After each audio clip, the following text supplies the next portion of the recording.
আসসালামু আলাইকুম। এটিএন বাংলা সংবাদে সবাইকে স্বাগত জানাচ্ছি সীমা খান। শুরুতেই বিআরবি কেবলস সংবাদ শিরোনাম। বিএনপির স্থায়ী কমিটির বৈঠকে রাষ্ট্রপতির নাম চূড়ান্ত হবে, জানালেন মির্জা ফখরুল। সেপ্টেম্বরে সংসদ অধিবেশনে রাষ্ট্রপতি নির্বাচন, বললেন আইনমন্ত্রী। প্রযুক্তিতে স্বনির্ভরতা অর্জনে সরকার বদ্ধপরিকর। সেমিকন্ডাক্টর সামিটের উদ্বোধনে প্রধানমন্ত্রী। ব্যবসা বান্ধব পরিবেশ তৈরিতে উদ্যোক্তা ও বিনিয়োগকারীদের সব ধরনের সহযোগিতার আশ্বাস। গ্যাস সংকটে রাজধানীর অধিকাংশ সিএনজি ফিলিং স্টেশন, চরম বিপাকে পরিবহন চালকেরা। বাসাবাড়িতে রান্না ও শিল্প কারখানায় উৎপাদন বিঘ্নিত। জুলাই সনদ বাস্তবায়নে গড়িমসি বরদাস্ত করা হবে না, সিলেটের সমাবেশে শফিকুর রহমানের হুঁশিয়ারি। সংস্কারের মূলা ঝুলিয়ে রেখেছে বিএনপি, অভিযোগ নাহিদের। এবং মোদি সরকার সব দাবি মেনে নেয়ার চলমান আন্দোলন কর্মসূচি প্রত্যাহার। শিক্ষামন্ত্রী ধর্মেন্দ্র প্রধানের পদত্যাগ বিজেপি বড় ধাক্কা খেয়েছে, অভিমত বিশ্লেষকদের। শুনছিলেন বিআরবি কেবলস সংবাদ শিরোনাম। এবারে জানাবো বিস্তারিত। দলের স্থায়ী কমিটি বৈঠকে রাষ্ট্রপতির নাম চূড়ান্ত করা হবে বলে জানিয়েছেন বিএনপি মহাসচিব ও এলজিআরডি মন্ত্রী মির্জা ফখরুল ইসলাম আলমগীর। বগুড়ায় পল্লী উন্নয়ন একাডেমির বার্ষিক পরিকল্পনা সম্মেলনের উদ্বোধন শেষে তিনি আরও বলেন, এ নিয়ে এখনও দলীয় ফোরামে কোনো আলোচনা হয়নি। অন্যদিকে রাজধানীতে এক অনুষ্ঠানে দলের সিনিয়র যুগ্ম মহাসচিব রুহুল কবির রিজভী পরবর্তী রাষ্ট্রপতি সততা ও নিষ্ঠার সাথে দায়িত্ব পালন করবেন বলে আশা প্রকাশ করেন। বগুড়া প্রতিনিধি আজিজুল হাকিম রুমনকে সাথে নিয়ে রিপোর্ট করছেন মইনুল আহসান। পল্লী উন্নয়ন একাডেমি আরডি এর ৩৪তম বার্ষিক পরিকল্পনা সম্মেলনের উদ্বোধন করতে বগুড়া আসেন স্থানীয় সরকার, পল্লী উন্নয়ন ও সমবায় মন্ত্রী মির্জা ফখরুল ইসলাম আলমগীর। প্রধান অতিথির বক্তব্যে গবেষণায় বরাদ্দ বাড়ানোর উপর গুরুত্ব দিয়ে মন্ত্রী বলেন, রাজনৈতিক তর্কের সংস্কৃতি থেকে বেরিয়ে দেশের কাজে মনোযোগ দিতে হবে। 15-16টা বছর ধরে এমন লুট করলো, আমি যখন আপনার 17 বছর পরে আমার এলাকা থেকে গ্রামে গেলাম, গিয়ে দেখি একটা রাস্তাও নাই, স্কুলগুলো ভেঙে পড়ে যাচ্ছে। তাহলে 17 বছর ধরে করলো নাকি? আজকে আমাদেরকে কাজ করে সামনের দিকে যেতে হবে। আমরা সরকারকে কম করি, ঠিক আছে, আপনার পার্লামেন্ট হয়েছে, পার্লামেন্টের ডিবেট করি, রাস্তায় আন্দোলন অনেক হয়েছে, এখন একটু কম করি। অনুষ্ঠান শেষে পরবর্তী রাষ্ট্রপতি নির্বাচন নিয়ে সাংবাদিকদের প্রশ্নের জবাব দিতে গিয়ে মির্জা ফখরুল জানান, এ নিয়ে এখনো দলীয় ফোরামে কোনো আলোচনা হয়নি। সভা করবে, মিটিং করবে, স্ট্যান্ডিং কমিটি মিটিং হবে, ডিসিশন হবে, পরে জানতে দলের ভিতরে থেকে হবে না বাইরে থেকে হবে, এটা আপনাকে বলতে পারবো না, কারণ আমাদের কোনো মিটিংই হয়নি। এখন সংবিধান অনুযায়ী যে সমস্ত নিয়ম আছে সেগুলো মেনে দল যা সিদ্ধান্ত নেবে সেটাই হবে চূড়ান্ত। এদিকে দলের সর্বোচ্চ নীতি নির্ধারণী ফোরাম পরবর্তী রাষ্ট্রপতি চূড়ান্ত করবেন বলে জানিয়েছেন বিএনপির সিনিয়র যুগ্ম মহাসচিব রুহুল কবির রিজভী। রাষ্ট্রায়ত্ত 12 প্রতিষ্ঠানের চেয়ারম্যান সহ গুরুত্বপূর্ণ পদে নিয়োগ পাওয়াদের নিয়ে বিএনপির প্রতিষ্ঠাতা শহীদ রাষ্ট্রপতি জিয়াউর রহমান ও সাবেক প্রধানমন্ত্রী বেগম খালেদা জিয়ার সমাধিতে শ্রদ্ধা নিবেদন শেষে তিনি একথা বলেন। কে রাষ্ট্রপতি হবেন এটা তো পার্টির ঊর্ধ্বতন যে ফোরাম, সে ফোরামের সিদ্ধান্ত, সেটা তো আমি এখনো জানতে পারিনি। তারা নেবেন, যখনই নেবেন আপনারা বুঝতে পারবেন। চেতনা নীতি নির্ধারণী ফোরাম আছে, নির্বাহী কমিটি আছে। নানা মহল থেকে সদ্য বিদায়ী রাষ্ট্রপতি মোহাম্মদ শাহাবুদ্দিনের বিচারের দাবির বিষয়ে তিনি বলেন, এ নিয়েও দলীয় ফোরামে আলোচনা হতে পারে। মইনুল আহসান, এটিএন বাংলা, ঢাকা। বিশেষ অধিবেশন ডেকে রাষ্ট্রপতি নির্বাচন করার মতো পরিস্থিতি তৈরি হয়নি বলে জানিয়েছেন আইনমন্ত্রী মোহাম্মদ আসাদুজ্জামান। রাজধানীতে এক অনুষ্ঠান শেষে গণমাধ্যমকে তিনি বলেন, সেপ্টেম্বরে চলতি সংসদের 3য় অধিবেশনে নতুন রাষ্ট্রপতি নির্বাচিত হবেন। সদ্য বিদায়ী রাষ্ট্রপতির বিরুদ্ধে মামলা হলে তা যাচাই বাছাই করা হবে বলেও জানান আইনমন্ত্রী। ইমদাদুল্লাহ বাবুর রিপোর্ট। স্বাস্থ্যগত সমস্যার কারণ দেখিয়ে দায়িত্ব থেকে সরে দাঁড়িয়েছেন রাষ্ট্রপতি মোহাম্মদ শাহাবুদ্দিন। নানা কারণে আলোচিত সমালোচিত দেশের 22তম রাষ্ট্রপতির পদত্যাগের পর সংবিধান অনুযায়ী এখন ভারপ্রাপ্ত হিসেবে দায়িত্ব পালন করছেন জাতীয় সংসদের স্পিকার হাফিজ উদ্দিন আহমদ। সাংবিধানিক বাধ্যবাধকতা অনুযায়ী রাষ্ট্রপতি পদ শূন্যের ৯০ দিনের মধ্যে জাতীয় সংসদের মাধ্যমে নির্বাচন আয়োজন করতে হবে। রাজধানীতে আয়োজিত এক অনুষ্ঠান শেষে আইনমন্ত্রী মোহাম্মদ আসাদুজ্জামান গণমাধ্যমকে বলেন, যথাসময়ে নির্বাচন করা হবে নতুন রাষ্ট্রপতি। ২৪ অক্টোবর পর্যন্ত আমাদের হাতে সময় আছে, সুতরাং বিশেষ অধিবেশন ডাকার মতো কোনো পরিস্থিতি এখন তৈরি হয়নি। ১৫ জুলাই থেকে ৬০ দিনের মধ্যে আমাদের পরবর্তী অধিবেশন হওয়ার কথা সাংবিধানিকভাবে। আশা করি সেই অধিবেশনেই এটা নিষ্পত্তি করা সম্ভব হবে। গণ অভ্যুত্থানের পর আওয়ামী লীগ সরকারের সময় নিয়োগপ্রাপ্ত রাষ্ট্রপতি মোহাম্মদ শাহাবুদ্দিনকে অপসারণের জন্য নানা সময় বিভিন্ন কর্মসূচি পালন করেন জুলাই আন্দোলনকারীরা।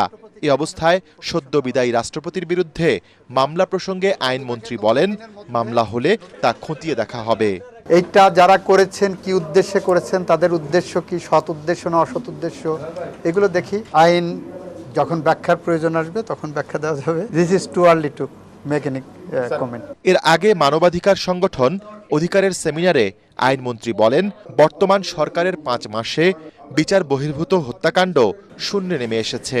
আপনার বিচার বিভাগীয় সচিবালয়ের নামে যে সচিবালয় প্রতিষ্ঠা করেছিলেন, সেই সচিবালয়ে যাদেরকে প্রতিষ্ঠা করে দিয়ে গিয়েছিলেন এবং যাদের হাতে দিয়ে গিয়েছিলেন, ফাসিস্টদের আরেকটা আস্তানা ওখানে দাঁড়িয়েছিল।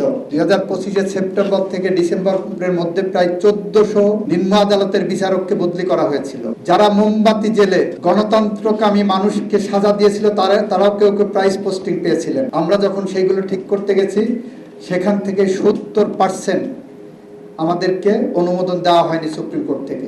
এ সময় আন্তর্জাতিক অপরাধ ট্রাইব্যুনালের চিফ প্রসিকিউটর আমিনুল ইসলাম জানান, সোমবার থেকে শাপলা চত্বর হত্যাকাণ্ডের বিচার কাজ শুরু হবে। ইমদাদুল্লাহ বাবু, ATN বাংলা, ঢাকা। বর্তমান সরকার স্বনির্ভর, সমৃদ্ধ ও প্রযুক্তি নির্ভর বাংলাদেশ গড়তে বদ্ধপরিকর বলে জানিয়েছেন প্রধানমন্ত্রী তারেক রহমান। রাজধানীতে সেমিকন্ডাক্টর সিম্পোজিয়াম ও BEAR সামিটের উদ্বোধনে তিনি বলেন, মেধাভিত্তিক দেশ গড়ে তোলাই সরকারের লক্ষ্য। বর্তমান বিশ্বের আধুনিক প্রযুক্তির ভিত্তি সেমিকন্ডাক্টর শিল্পের বিশাল বাজার ধরতে এ খাতকে অগ্রাধিকার দিয়ে ব্যবসা বান্ধব পরিবেশ তৈরির উদ্যোগ নিয়েছে সরকার বলেও জানান তারেক রহমান। কামরুজ্জামান রাজীবের রিপোর্ট। বাংলাদেশকে বৈশ্বিক সেমিকন্ডাক্টর ও ডিপ টেকনোলজি উদ্ভাবনের কেন্দ্র হিসেবে গড়ে তোলার লক্ষ্যে দুদিনব্যাপী ন্যাশনাল সেমিকন্ডাক্টর সিম্পোজিয়াম ও BEAR সামিটের আয়োজন করে বিজ্ঞান ও প্রযুক্তি মন্ত্রণালয় এবং বাংলাদেশ সেমিকন্ডাক্টর ইন্ডাস্ট্রি অ্যাসোসিয়েশন। রাজধানীর নভ থিয়েটারে উদ্বোধনী অনুষ্ঠানে যোগ দিয়ে biotechnology, electronics, AI and robotics সম্মেলনের বিভিন্ন স্টল ঘুরে দেখেন প্রধানমন্ত্রী। পরে সেমিকন্ডাক্টর সিম্পোজিয়ামে অংশ নেন প্রধানমন্ত্রী। আয়োজনের লক্ষ্য, উদ্দেশ্য, সমস্যা ও সম্ভাবনা তুলে ধরেন ICT মন্ত্রী, উপদেষ্টা ও বিশেষজ্ঞরা। সামিটের উদ্বোধন ঘোষণা করে প্রধানমন্ত্রী বলেন, সেমিকন্ডাক্টর শুধু শিল্প নয়, আধুনিক প্রযুক্তির ভিত্তি। প্রযুক্তির চরম উৎকর্ষতার এ সময়ে সেমিকন্ডাক্টর অপরিহার্য। 2030 সালের মধ্যে এ শিল্পের $1 ট্রিলিয়ন বাজারে প্রবেশের লক্ষ্যমাত্রা পূরণই সরকারের উদ্দেশ্য। বর্তমান সরকার এমন একটা বাংলাদেশ গড়তে চায় যে বাংলাদেশটি হবে স্বনির্ভর, সমৃদ্ধ এবং প্রযুক্তি নির্ভর। মোবাইল ফোন থেকে শুরু করে আধুনিক কলকারখানা কিংবা মহাকাশ স্যাটেলাইট, প্রত্যেকটা ক্ষেত্রে সেমিকন্ডাক্টর অপরিহার্য। 2030 সালের মধ্যে সেমিকন্ডাক্টর শিল্প থেকে রফতানি আয়ের যে লক্ষ্যমাত্রা নির্ধারণ করা হয়েছে, ইনশাল্লাহ বাংলাদেশ সেটা পূরণ করতে সক্ষম হবে। প্রধানমন্ত্রী জানান, সেমিকন্ডাক্টর খাতকে এগিয়ে নিতে সরকার চলতি বাজেটে চাহিদা অনুযায়ী সব সুবিধা নিশ্চিত করেছে। বিনিয়োগ বান্ধব নীতি আর সব ধরনের সহযোগিতা নিয়ে ব্যবসায়ী, উদ্যোক্তা, বিনিয়োগকারীদের পাশে থাকবে সরকার। সেমিকন্ডাক্টর খাতকে সরকার একটি জাতীয় অগ্রাধিকার ভিত্তিক খাত হিসাবে আমরা বিবেচনা করছি। সেমিকন্ডাক্টর শিল্প তৈরির সকল কাঁচামালের উপরে সব ধরনের ট্যাক্স বা শুল্ক প্রত্যাহার করা হয়েছে। বর্তমান সরকার ইতিমধ্যে সেমিকন্ডাক্টর শিল্পের জন্য ব্যবসা বান্ধব পরিবেশ তৈরিতে সর্বাত্মক পরিকল্পনার বাস্তবায়নের কাজ শুরু করেছে। বহুমাত্রিক চ্যালেঞ্জের সীমাবদ্ধতা অতিক্রম করে সামনে এগিয়ে যেতে উন্নয়ন সহযোগীদের সমন্বিতভাবে কাজ করার আহ্বান জানান সরকার প্রধান। আমাদের সামনে নিঃসন্দেহে বহুমাত্রিক চ্যালেঞ্জ আছে। আন্তর্জাতিক বাজারে কঠিন প্রতিযোগিতাও রয়েছে। তবে সকল সীমাবদ্ধতাকে অতিক্রম করে এগিয়ে যাওয়ার অদম্য ইচ্ছাই কিন্তু আমাদের রয়েছে। কামরুজ্জামান রাজীব, এটিএন বাংলা, ঢাকা। প্রধানমন্ত্রী তারেক রহমানের সঙ্গে সৌজন্য সাক্ষাৎ করেছেন নবনিযুক্ত নৌবাহিনী প্রধান ভাইস অ্যাডমিরাল খন্দকার মিসবাউল আজিম। প্রধানমন্ত্রীর কার্যালয়ে এই সাক্ষাৎকালে দেশের সমুদ্র নিরাপত্তা, নৌবাহিনীর পেশাগত সক্ষমতা বৃদ্ধি, আধুনিকায়ন এবং সংশ্লিষ্ট বিভিন্ন বিষয়ে মতবিনিময় হয়। তারেক রহমান নৌবাহিনীর পেশাদারিত্ব ও দেশের সার্বভৌমত্ব রক্ষায় বাহিনীর গুরুত্বপূর্ণ ভূমিকার প্রশংসা করেন। একই সঙ্গে নবনিযুক্ত নৌবাহিনী প্রধানের দায়িত্ব পালনে সাফল্য কামনা করেন। এ সময় প্রধানমন্ত্রীর প্রতি কৃতজ্ঞতা প্রকাশ করেন নৌবাহিনী প্রধান।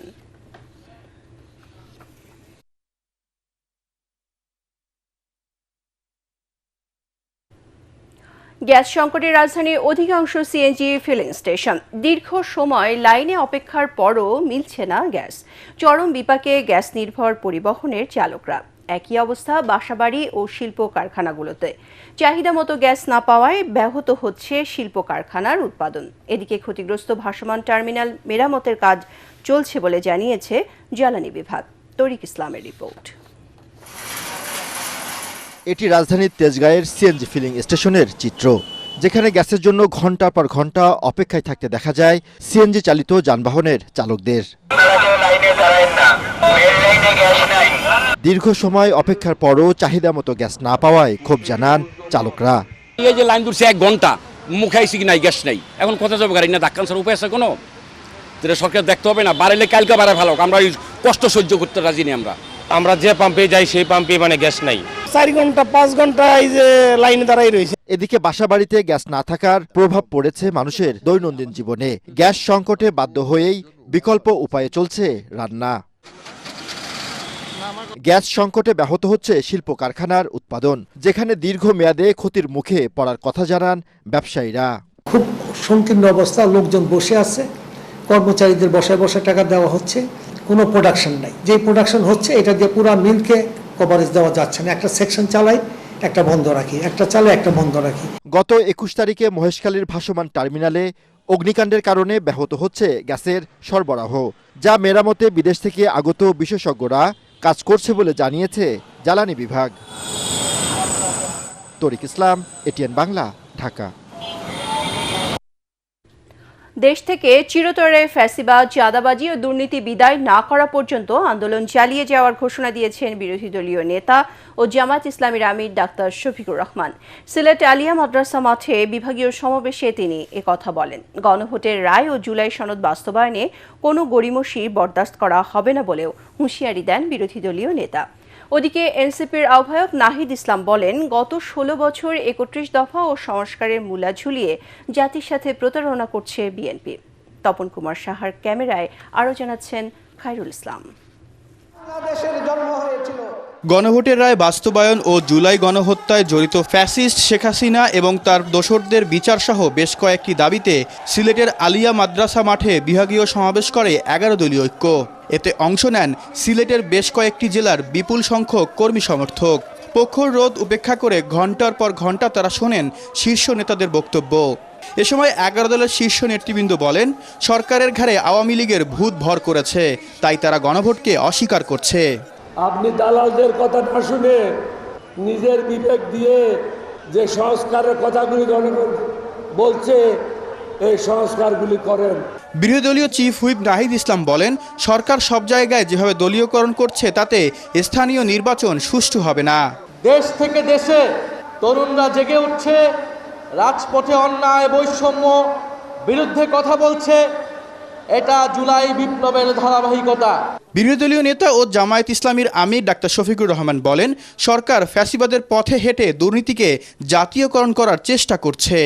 দেশ থেকে চাঁদাবাজ, দেশ থেকে দুর্নীতিবাজ, দেশ থেকে দুঃশাসন দূর না হওয়া পর্যন্ত আমাদের লড়াই তীব্র থেকে তীব্রতর হবে ইনশাআল্লাহ। ডাক্তার শফিকুর রহমান আরও বলেন, জীবন দিয়ে হলেও জুলাই সনদকে বাস্তবায়ন করবে বিরোধী দল। আমরা আমাদের শহীদদের সাথে বেঈমানি করব না, জুলাই যোদ্ধাদের সাথে বেঈমানি করব না, 18 কোটি মানুষের সাথে বেঈমানি করব না। আমরা কথা রাখবো ইনশাআল্লাহ, জীবন দিয়ে হলেও লড়াই করে কথা রাখবো ইনশাআল্লাহ। আবারও কেউ যদি ফ্যাসিবাদ হয়ে ওঠার চেষ্টা করে তাহলে তাদের পরিণতি হবে ভয়াবহ বলে হুঁশিয়ারি দেন জামায়াতের আমির।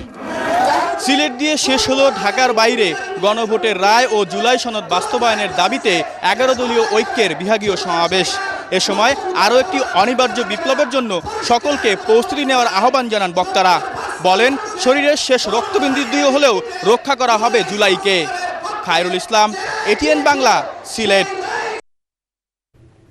মেজর সিনহা হত্যা মামলার রায় দ্রুত কার্যকরে সরকার উদ্যোগ নেবে বলে জানিয়েছেন প্রধানমন্ত্রীর প্রতিরক্ষা উপদেষ্টা অবসরপ্রাপ্ত brigadier general doctor AKM Shamsul Islam. সশস্ত্র বাহিনীর বঞ্চিত সদস্যদের মূল্যায়নে বোর্ড গঠন করেছে সরকার। রাজধানীর রাওয়া ক্লাবে ফিরে দেখা জুলাই 2024 শীর্ষক সেমিনারে এসব কথা জানান তিনি। বলেন, জুলাইকে অস্বীকার করে কাঙ্ক্ষিত দেশ গড়া সম্ভব নয়। মিজান শাহজাহানের রিপোর্ট।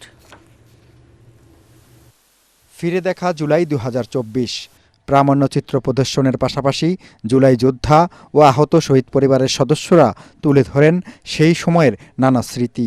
শহীদ মুগ্ধের ভাই মীর মাহবুবুর রহমান স্নিগ্ধ বলেন, তরুণ প্রজন্ম যৌক্তিক দাবি আদায়ের আন্দোলনে বুলেটের সামনে বুক পেতে দিয়েছিল বলেই পতন ঘটে স্বৈরাচারী সরকারের। বুলেট যখন মুগ্ধর গায়ে লেগেছে, আবু সাইদের গায়ে লেগেছে, এই বুলেটটি শুধুমাত্র মুগ্ধ আবু সাইদের গায়ে লাগেনি, বুলেটটি সকল মায়ের, এই দেশের সকল মায়েদের গায়ে লেগেছে। রাওয়া ক্লাবের চেয়ারম্যান অবসরপ্রাপ্ত ব্রিগেডিয়ার জেনারেল আব্দুল হক বলেন, জুলাইয়ের চেতনা ধারণ করতে না পারলে বারবার জুলাই আন্দোলন ফিরে আসবে স্বৈরাচারী শাসকের মসনদ নাড়িয়ে দিতে। আমাদের এই জুলাই, এটার যে মহিমা, এটার যে কৃতিত্ব, সেটা যদি আমরা বুকে পিঠে ধারণ করতে না পারি, জাতিতে বারবার জুলাই ফেরত আসবে। প্রধানমন্ত্রীর প্রতিরক্ষা উপদেষ্টা অবসরপ্রাপ্ত brigadier general doctor AKM Shamsul Islam জানান, মেজর সিনহা বিডিআর মামলাসহ গুম খুনের বিচারের রায় দ্রুত কার্যকরে সরকার বদ্ধপরিকর। বাংলাদেশ জাতীয়তাবাদী দল যখন রাষ্ট্র পরিচালনার দায়িত্ব পেয়েছে, তখন সশস্ত্র বাহিনীর মর্যাদা, পেশাদারিত্ব, আধুনিকায়ন এবং সদস্যদের কল্যাণে সর্বোচ্চ গুরুত্ব দিয়েছে। সশস্ত্র বাহিনীর জন্য জুলাইয়ের চেতনা ধারণ করা অর্থ হল বাহিনীকে একটি পেশাদার, রাজনীতি নিরপেক্ষ ও জনমুখী প্রতিষ্ঠান হিসেবে গড়ে তোলা।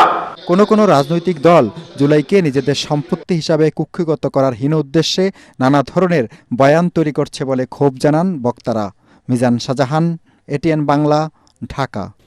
দলকে তৃণমূল পর্যায়ে আরও সুসংগঠিত ও শক্তিশালী করার লক্ষ্যে রংপুর বিভাগের কয়েকটি জেলার নেতাদের সাথে মতবিনিময় করেছেন প্রধানমন্ত্রী ও বিএনপি চেয়ারম্যান তারেক রহমান। গুলশানে বিএনপি চেয়ারম্যানের রাজনৈতিক কার্যালয়ে বিকেলে এই সভা শুরু হয়। নীলফামারী, কুড়িগ্রাম, গাইবান্ধা ও লালমনিরহাট এবং রংপুর জেলা ও মহানগরের দলীয় নেতারা বৈঠকে উপস্থিত রয়েছেন। এছাড়াও এসব জেলার সংসদ সদস্য, মন্ত্রীরাও এতে অংশ নিচ্ছেন। সাংগঠনিক এই সভায় মূলত তৃণমূল পর্যায়ে দলকে আরও সংগঠিত করা, আসন্ন ইউপি সহ স্থানীয় সরকার নির্বাচন, রাষ্ট্র পরিচালনায় সরকারের নেওয়া পদক্ষেপ নিয়ে নেতাকর্মীদের মতামত শুনছেন প্রধানমন্ত্রী। পর্যায়ক্রমে অন্যান্য জেলার নেতাদের সাথে মতবিনিময় করবেন বিএনপি চেয়ারম্যান।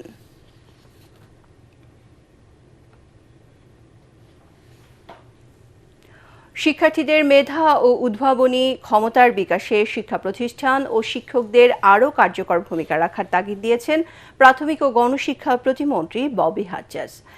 শনিবার রাজধানী পূর্বাঞ্চলে বাংলাদেশ চীন মৈত্রী সম্মেলন কেন্দ্রে দ্য ডেইলি স্টার ও প্রাইম ব্যাংক ও এবং এ লেভেল পরীক্ষায় কৃতিত্ব অর্জনকারী কৃতী শিক্ষার্থীদের সংবর্ধনায় এ বিষয়ে কথা বলেন তিনি। অনুষ্ঠানে 112টি ইংলিশ মিডিয়ামের 2545 জন শিক্ষার্থীকে সনদ ও পুরস্কৃত করা হয়। বিস্তারিত জামিল হাসান শান্তর রিপোর্টে। এই স্বীকৃতি মেধা, পরিশ্রম আর সাফল্যের। দেশের কৃতি শিক্ষার্থীদের উজ্জীবিত করতে বাংলাদেশ চীন মৈত্রী সম্মেলন কেন্দ্রে ও এবং এ লেভেল অর্জনকারীদের এই মিলন মেলা। এবছর দেশের 112টি ইংলিশ মিডিয়ামের 2545 জন কৃতি শিক্ষার্থীকে সংবর্ধনা জানিয়েছেন দ্য ডেইলি স্টার ও প্রাইম ব্যাংক। এ সময় পিএইচপি পরিবারের চেয়ারম্যান সুফি মোহাম্মদ মিজানুর রহমান ভবিষ্যতের অনুপ্রেরণায় সম্মাননার গুরুত্ব তুলে ধরেন। আমরা যারা অভিভাবক, আমাদের সবচেয়ে বড় দায়িত্ব আমাদের সন্তানদেরকে ভালো লেখাপড়া দেওয়া, স্বভাব চরিত্র, মূল্যবোধে বিকশিত করে তাদেরকে ভালো মানুষ হিসাবে গড়ে তোলা আমাদের অনেক বড় দায়িত্ব। মৎস্য ও প্রাণী সম্পদ প্রতিমন্ত্রী সুলতান সালাউদ্দিন টুকু শিক্ষার্থীদের ব্যক্তিগত সাফল্য দেশের জন্য দক্ষ ও যোগ্য মানব সম্পদ গড়ে তুলতে বড় ভূমিকা রাখবে বলে উল্লেখ করেন। ভালো করলে যে সমাজে একটা স্বীকৃতি আছে এটি তারা অনুভব করবে এবং আরো ভালো করার চেষ্টা করবে ভবিষ্যতে।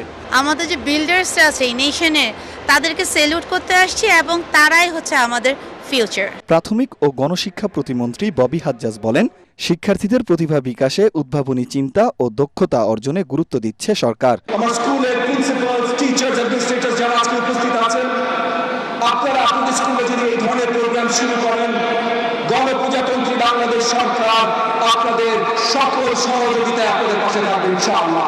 এমন স্বীকৃতি পেয়ে উচ্ছ্বাসিত কৃতি শিক্ষার্থীরা, সন্তানদের এমন গৌরবোজ্জ্বল অর্জনে আনন্দিত অভিভাবকরাও। এটা আসলে আমার প্যারেন্টসের জন্য একটা রিটার্ন গিফট। এই অ্যাওয়ার্ডটার জন্য আমি আমার মা বাবাকে অনেক থ্যাংক ইউ দিতে চাবো। এই রেকগনিশনের মাধ্যমে বাংলাদেশ বিনির্মাণে নিজেদেরকে নিয়োজিত করবে।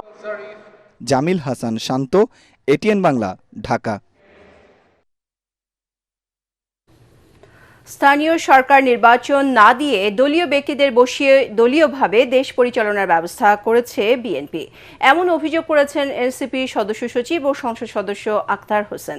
রাজধানী বাংলা মোটরে জুলাই শ্রমিক জাগরণ শিরোনামে জাতীয় রিকশা ভ্যান চালক শক্তির আত্মপ্রকাশে এসব কথা বলেন তিনি। এ সময় সাবেক রাষ্ট্রপতি মোহাম্মদ শাহাবুদ্দিনকে অপসারণ না করে অবসরে যাওয়ার সুযোগ দেওয়ায় ক্ষোভ জানান এনসিপির আরেক সংসদ সদস্য হান্নান মাসুদ। তিনি বলেন, সিটি কর্পোরেশনের প্রশাসক ও বিশ্ববিদ্যালয়ের ভিসি থেকে শুরু করে ইউনিয়ন পর্যায়ের সব জায়গায় দলীয়করণ করেছে বিএনপি।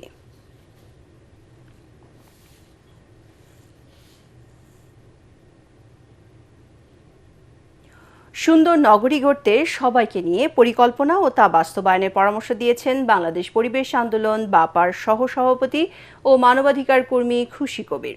বৃষ্টি নয়, সমন্বিত অব্যবস্থাপনায় ডুবছে ঢাকা শীর্ষক সেমিনারে অংশ নিয়ে তিনি এ পরামর্শ দেন। জাতীয় প্রেস ক্লাবে খুশি কবির আরও বলেন, পরিকল্পনা থাকলেও বাস্তবায়নের সমন্বয়ের অভাব, জলাবদ্ধতা বাড়ছে। সমস্যার সমাধানে স্থানীয় নাগরিকদের সঙ্গে সমন্বয় করে কাজ করার পরামর্শ দেন তিনি। সেমিনারে বাপা সহসভাপতি ও পানি বিজ্ঞানী অধ্যাপক ফিরোজ আহমেদ বলেন, মাস্টার প্ল্যান না থাকলে জলাবদ্ধতার সঠিক সমাধান সম্ভব নয়। যারা ইসলামের বেশ ধরে নারী কেলেঙ্কারি সহ নানা অনৈতিক কাজে জড়িত তাদের ইশারাতেই মাজারে হামলা করা হচ্ছে বলে জানিয়েছেন আহলে সুন্নাত ওয়াল জামাতের নেতারা। রাজধানীর সোহরাওয়ার্দী উদ্যানে সুন্নি সম্মেলনে কথা বলেন তারা। সুফিরা জঙ্গিবাদে বিশ্বাস করে না উল্লেখ করে 5 আগস্টের পর থেকে মাজারে হামলা, কবর থেকে লাশ তুলে পোড়ানো সহ তৌহিদি জনতার নামে নানা নৃশংসতা ও লুটতরাজের তীব্র সমালোচনা করেন বক্তারা।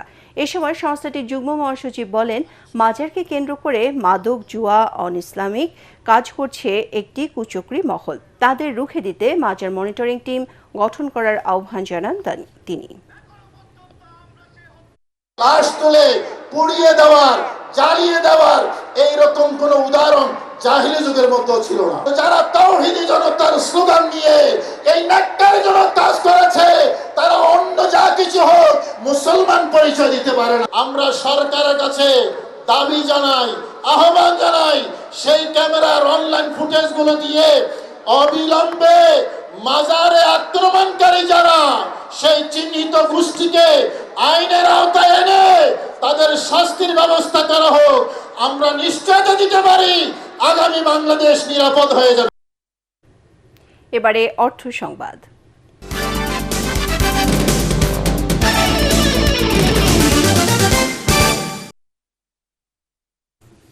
কৃত্রিম বুদ্ধিমত্তা এরই মধ্যে দেশের তথ্য যোগাযোগ ও ডিজিটাল প্ল্যাটফর্মের অত্যন্ত গুরুত্বপূর্ণ অংশ হয়ে উঠেছে। এটিকে সঠিকভাবে বোঝা এবং দীর্ঘমেয়াদে কিভাবে কার্যকর ও দায়িত্বশীলভাবে ব্যবহার করা যায়, এটাই এখন বড় চ্যালেঞ্জ বলে মন্তব্য করেছেন তথ্যমন্ত্রী জহিরুদ্দিন স্বপন। রাজধানী একটি হোটেলে এআই লিডারশিপ গ্লোবাল কনফারেন্সে কথা বলেন তিনি। মন্ত্রী জানান, সভ্যতার পথ চলায় মানুষ একা নয়, কৃত্রিম বুদ্ধিমত্তাও একটি গুরুত্বপূর্ণ ভূমিকা পালন করছে।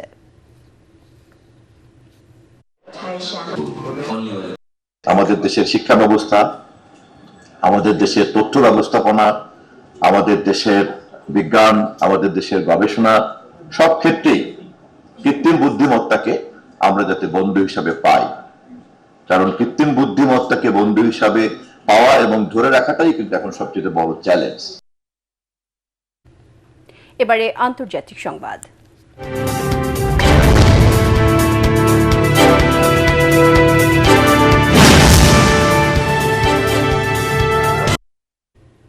ইরানের হাতে কোনো পারমাণবিক অস্ত্র থাকতে পারে না, এ বিষয়ে ওয়াশিংটন সামরিকভাবে প্রস্তুত রয়েছে এবং তেহরানের উপর চাপ অব্যাহত রাখা হয়েছে বলে জানিয়েছেন মার্কিন president Donald Trump. White house correspondents ডিনারে ট্রাম্প জানিয়েছেন, ইরান যদি পারমাণবিক বোমা পায় তবে তারা তা ব্যবহার করবে, যা যুক্তরাষ্ট্র বা ইসরায়েল কোনোভাবেই মেনে নেবে না। পেন্টাগন যে কোনো পরিস্থিতি মোকাবেলায় প্রস্তুত এবং ইরানের সামরিক সক্ষমতা কমিয়ে আনতে চাপ প্রয়োগ করে যাচ্ছে। ইরানের সাথে কূটনৈতিক আলোচনা অত্যন্ত ভালোভাবে এগুচ্ছে বলে জানান মার্কিন প্রেসিডেন্ট। বাংলাদেশ চলচ্চিত্র শিল্পী সমিতি নির্বাচনে সর্বোচ্চ ভোটের সিনিয়র সহ সভাপতি নির্বাচিত হওয়ায় এটিএন নিউজ ও এটিএন বাংলার চেয়ারম্যানের উপদেষ্টা এবং চিত্রনায়ক DA তায়েবকে সংবর্ধনা দিয়েছে বাংলাদেশ চলচ্চিত্র শিল্পী সমিতি।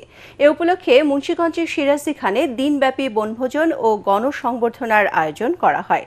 সিরাজদি খান উপজেলার নিমতলী মডার্ন গ্রিন সিটি বেসরকারি রিসোর্টে বাংলাদেশ চলচ্চিত্র শিল্পী সমিতির আয়োজনে এ অনুষ্ঠানের উদ্বোধন করেন লতা গ্রুপ অব কোম্পানির চেয়ারম্যান আয়ুব আলী ফাহিম। অনুষ্ঠানে বিভিন্ন সংগঠন ও আহ্বায়ক উদযাপন কমিটির উপদেষ্টা মনসুর হোসেন মানিকের সভাপতিত্বে প্রধান অতিথি ছিলেন নবনির্বাচিত সিনিয়র সহসভাপতি DA তায়েব।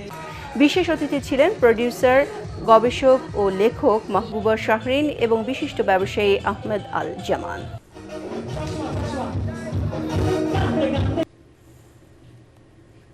এবারে খেলার খবর।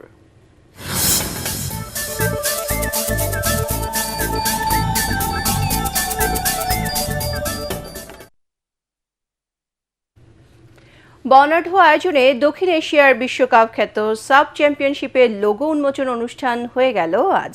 রাজধানীর এক হোটেলে লোগো উন্মোচন শেষে বাংলাদেশ জাতীয় দলের কোচ ও খেলোয়াড়রা জানান, দেশের মানুষের মুখে হাসি ফোটাতে চান 23 বছরের শিরোপাখরা ঘোচাতে মাঠে নামবেন তারা।